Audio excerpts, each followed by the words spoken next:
So sometimes there might not be enough rows to put all your tasks in. So to add a row, simply click where you want to add it, and then you go either insert row above or insert row below. If you do this, you'll need to change your numbering, and way to do that very easily is simply go like this, and then it'll renumber. You gotta select more than 2 rows so that Google Sheet knows it's 1.2, 1.3, and then therefore the next one should be 1.4, 1.5, 1.6, 1.7, 1.8. So now you've added a row, and now you can see that there's probably no validations here. So you're going to have to just sort of copy and paste into where you've added the rows, so you're getting the same formatting, right? So now I've got my formatting here, and that's important.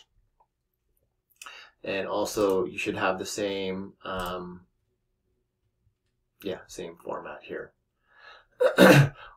One thing to keep in mind is when you this date here will dictate the first date here and then all the following dates. All right. Thank you.